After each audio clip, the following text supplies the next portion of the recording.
Well, hello. I want to talk today about a little bit cheaper pen. So far I've wandered the gamut. This pen is a Platinum Preppy. Now I said a few unkind things about a Platinum 3776 that I own.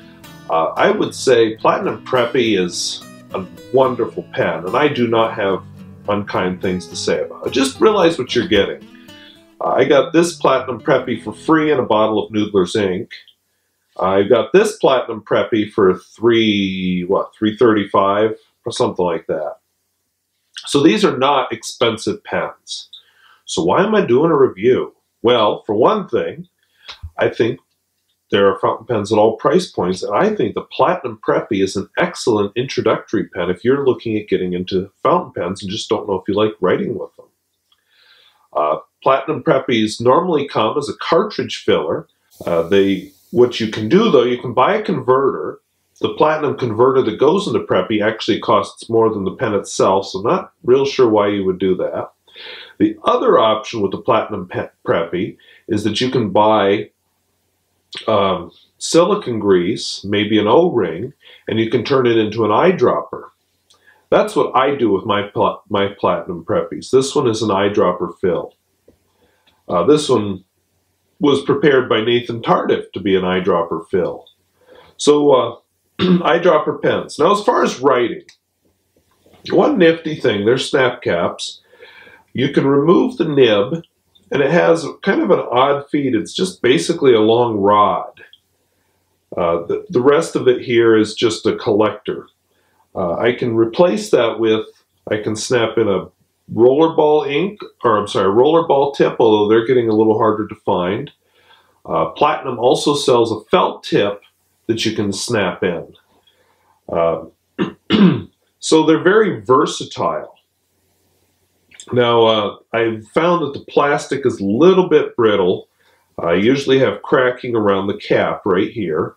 But, you know, at this price, oh well. Now here's something kind of fun. This pen was used last spring in my chemistry class.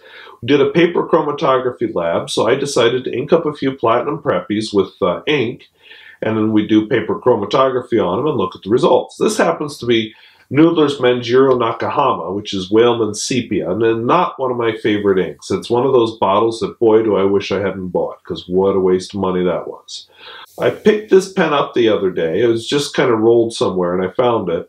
And I said, I wonder if it still writes. So I started writing with it. And you know what? It does. This sat for about half a year, unused, just capped, and it started writing instantly. Now, I think that's pretty impressive. How many pens can do that, even the good ones? So I was very impressed. You know, the ink itself has its foibles, but since this is an ink that does dry up real quickly, I think that shows there's a good sealing mechanism in the cap. And if you look at me capping it, there is a little inside cap that's spring-loaded, but the spring is hidden beside this little shaded bit, so you can't see it. But it's there. If you buy one, you'll see it. So I think that actually makes a decent seal on the pen. Now, eyedroppers, as they get low, they start to burp, and this is no exception. So when it gets to about a third, you know, there's just too much air, and it'll expand and with the heat of your hand and just pushes the ink out. Well, you know, don't do that. The other thing I found, I use these at school. I use them as a board marker. I don't use the dry erase markers because I hate throwing them away. So I just refill one of these with the wet erase ink from Noodler's ink. And they're eyedroppers, of course. And so I had a student, because I sometimes like to have students do some work on the board so we can all see it. So I had the student wrote on the board with blue, and then he must have started fiddling with it, because the next thing I knew, I had Smurf blood all over the floor, and unfortunately all down his pant leg. He has told me since that he did manage to get it washed out after a lot of soaking, but that is a drawback. And they will, if you carry them in your pocket, they do have this tendency to come unscrewed. But overall, nice introduction to fountain pens. I have given these away a lot to people who are interested in pens. That's actually where my cartridges have all gone, because I don't like cartridges. And yeah, here, have two. So that's enough of me babbling about the pen, except for length. I very nearly forgot that. Holy cow. I haven't filmed a review in a while. Alright, so capped, it's about the same length as a Noodler's Conrad. Uncapped, I'd say the Noodler's Conrad has a good 1/4 inch, maybe a bit more than 1/4 inch on it.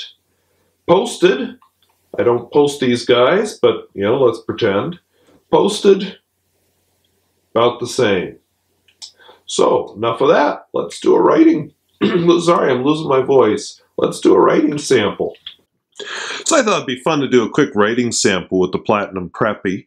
I have my Platinum Preppy inked up with Noodler's Manjiro Nakahama, which is a, well, not my favorite ink, we'll put it that way.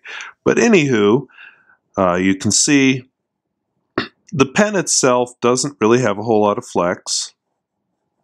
I don't know if you can hear it over my heater. It's not a real scratchy pen.